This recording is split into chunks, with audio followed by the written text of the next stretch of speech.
Good morning student. आज हम लोग इस वीडियो लेक्चर में 3 टॉपिक्स को पढ़ेंगे।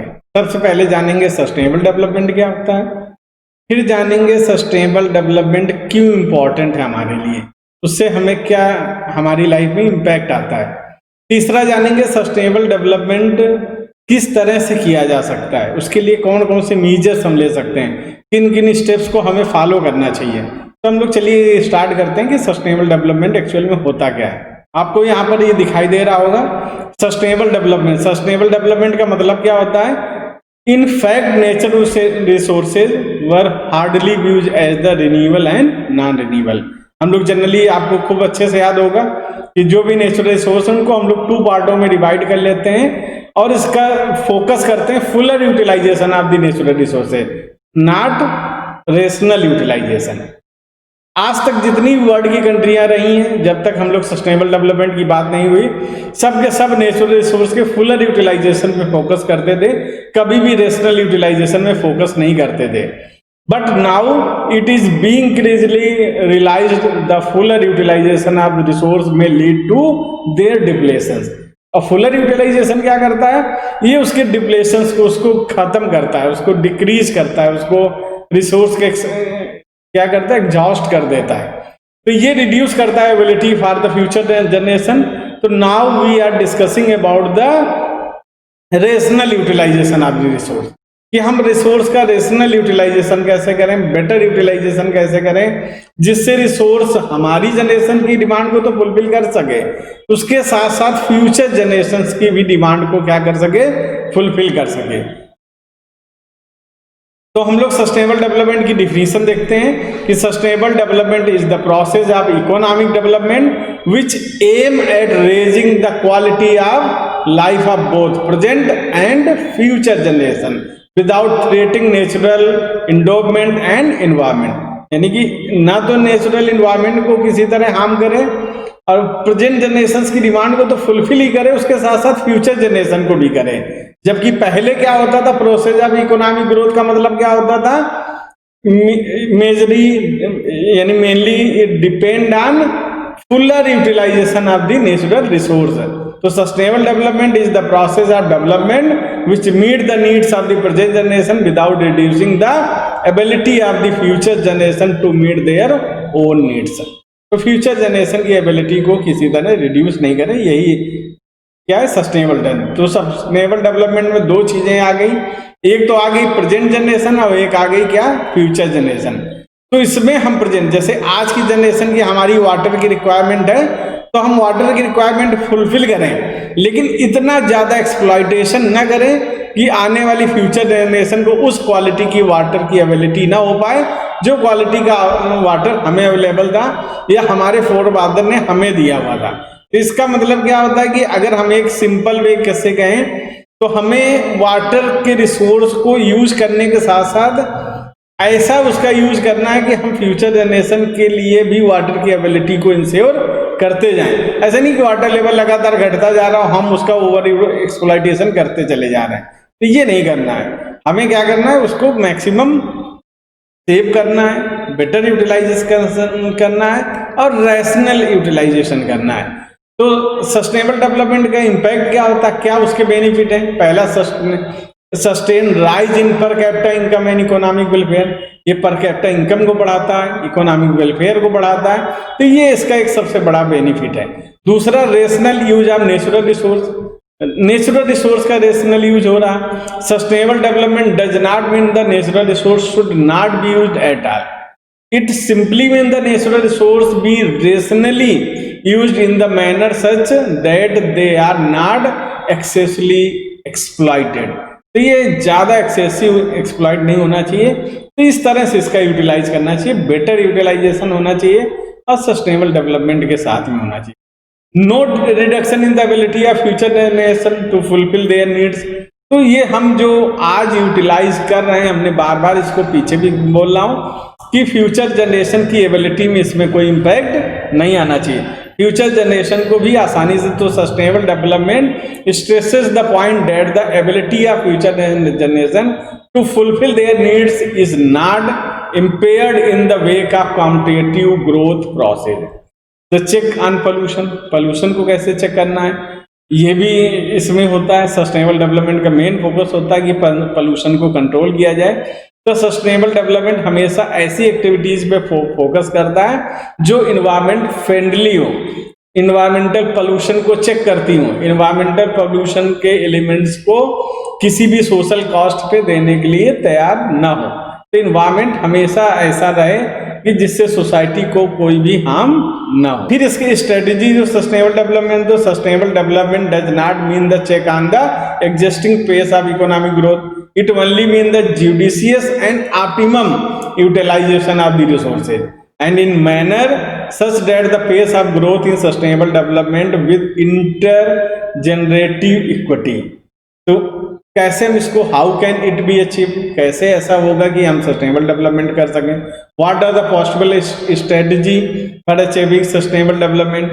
तो कुछ पॉइंट्स हैं जिनको हम लोग देखते हैं कि हम सस्टेनेबल डेवलपमेंट को अचीव कैसे कर सकते हैं, कैसे सस्टेनेबल डेवलपमेंट किसी कंट्री में किया जा सकता है।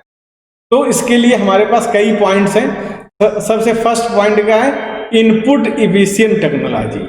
ऐसी टेक्नोलॉजी अडॉप्ट करना चाहिए जो प्रोडक्शंस को तो इंक्रीज करे but better utilization of resources, it's mean output is maximize that will be moderate the stress on the resource investment per unit in input.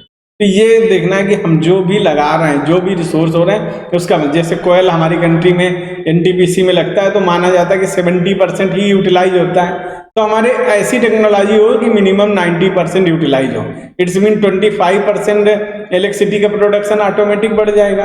तो ऐसी ही टेक्नोलॉजी का यूज करना चाहिए। अब धीरे धीरे एनटीपीसी उसको अपग्रेड कर रही हो, एनटीपीसी आज बेटर टेक्नोलॉजी यानी यूज के लिए जाना जाता है। Use of environmental friendly resources of energy, LPG है, सीएनजी है, क्लीनर फ्यूल है, ये इन्वायरमेंट फ्रेंडली होते हैं, इनका यूज करना चाहिए। Use of fuels must be encourage in place of petrol है, डीजल है, ये ऐसे रिसोर्स है जो कार्बन डाइऑक्साइड छोड़ते हैं, इन्वायरमेंट को हार्म करते हैं। ऐसे रिसोर्स करना यूज करके हम बेटर रिसोर्स का, क्लीनर रिसोर्स का यूज करें। ऐसे इंटीग्रेटेड रूरल डेवलपमेंट, तो integrated rural development must be given a high priority programme of state planning. इससे क्या होगा, सबसे बड़ी चीज कि रूरल एरिया में एम्प्लॉयमेंट जनरेट होगा। जब रूरल एरिया में हो तो रूरल से अर्बन मूवमेंट कम होगा, तो इससे ट्रांसपोर्टेशन में भी कमी आएगी क्योंकि रिक्वायरमेंट कम होगी। ऊपर से बर्डन जो अर्बन एरिया में होता है, इंडस्ट्रियल बर्डन होता है, पीपुल्स बर्डन होता है, अर्बनाइजेशन का बर्डन होता है, ये सब डिक्रीज होगा और इससे इन्वायरमेंट को प्रोटेक्शन मिलेगा। We convert sunlight into solar energy and solar energy into the electricity, यानी maximum use of renewable resources. Renewable resource का मैक्सिमम यूज होना चाहिए। दूसरी लैंग्वेज में हम इसको कैसे, कौन सी, दो source of energy, conventional and non conventional. तो कन्वेंशनल सोर्स ऑफ एनर्जी का यूटिलाइजेशन होना चाहिए। तो यदि इस तरह के होना चाहिए, रिन्यूएबल रिसोर्स हम मेनली फोकस करेंगे, जैसे सोलर एनर्जी का यूज करना चाहिए, फिर एयर एनर्जी का होना चाहिए, वाटर का यूज करके हमें प्रोडक्शन करना चाहिए इलेक्ट्रिसिटी का। इसी जियोथर्मल एनर्जी का यूज कर सकते हैं, टाइड एनर्जी, टाइडल एनर्जी का यूज कर सकते हैं। इस तरह की एनर्जी करना चाहिए जिनसे किसी भी तरह रिसोर्स खत्म ना होते हो, वो फिर से रिन्यू हो जाते हो। तो ये क्या होगा, इको फ्रेंडली होगा। उसकी वजह अगर कोयल का यूज करते हैं, फिर डीजल का करते हैं, पेट्रोल करते हैं, ये तो एग्जॉस्ट भी होते चले जाएंगे, ऊपर से ये इन्वायरमेंटल पोल्यूशन भी क्रिएट करते हैं। तो solar energy and its conversion into electricity is an effective answer not only to the problem of the economic growth but also in the problem of sustainable development. तो साइंटिस्टिक जितने भी scientist हैं वो फोकस करते हैं कि हम इस तरह के रिन्यूएबल सोर्स ऑफ एनर्जी पे ज्यादा फोकस। फिर शिफ्ट ऑफ ऑर्गेनिक फार्मिंग, जो आज हम पेस्टिसाइड्स के साथ, तमाम तरह इंसेक्टिसाइड्स के साथ, फर्टिलाइजर्स के साथ एग्रीकल्चर प्रोडक्शन करते हैं, उसको खत्म करके हमें ऑर्गेनिक फार्मिंग की तरह मूव करना चाहिए, जिससे लैंड डिग्रेडेशन कम होगा। तो excessive use of chemical fertilizer, insecticide, pesticides has raise the crop yield but at the cost of soil fertility, which means the loss of production capacity of the future generation. It is high time that we switch over the organic farming which focus on soil health rather than the plant health. तो plant health की बजाय हम soil health पे ज़्यादा focus करना चाहिए, जिससे हम आसानी से क्वालिटी फुल फूड भी मिले और उसके साथ साथ क्या हो सके, सॉयल की फर्टिलिटी भी बनी रहे। फिर manage the wastage rather than allowing the industrial wastage and household garbage to the return around the merge with the stream and rivers, we must systematically manage them. Household with जो wastage है can recycle and compost and use the manure. इनको सबको manure के रूप में use कर सकते हैं, उनके इस तरह के तमाम तरह के डिकम्पोज सेंटर बना सकते हैं, वेस्टेज सेंटर बना सकते हैं। तो इस तरह की चीज़ें बना के ऐसे इंडस्ट्रियल वेस्ट के लिए हम प्रॉपर सिस्टम बना दें जिससे उसको भी आसानी से ख़त्म कर सकें और उससे जिससे इन्वायरमेंट को कोई हार्म ना हो। पब्लिक मीन्स ऑफ जो ट्रांसपोर्ट हैं उनमें रैपिड एंड कंफर्टेबल और इकोनॉमिकल बनाना चाहिए, जिससे लोग प्राइवेट ट्रांसपोर्ट की जगह पब्लिक का यूज करने लगे। जैसे मेट्रो इन दिल्ली है, ये ट्रांसपोर्ट है, जब से आया तब से बहुत ज़्यादा इसका यूज होने लगा। पोल्यूशन भी नहीं होता, एयर पोल्यूशन भी नहीं होता, नॉइज पोल्यूशन भी नहीं होता, और ये प्राइवेट व्हीकल को कहीं ना कहीं रिप्लेस करता है, क्योंकि प्राइवेट व्हीकल जितना ज़्यादा होगा उतना ही इन्वायरमेंटल हार्म हमें फेस करना पड़ेगा। इसके बाद ये सारी चीज़ों के बाद हमारे पास ये 6 क्वेश्चंस हैं जिनको आपको करना है। Give 2 example of misuse of resources and overuse of the resources. दूसरा, how is environment crisis and avoidable opportunity cost of development. Third है, explain the problem of pollution and resource depletion in the context of the sustainable development. Define the carrying capacity of the environment. What do you mean by absorption capacity of the environment?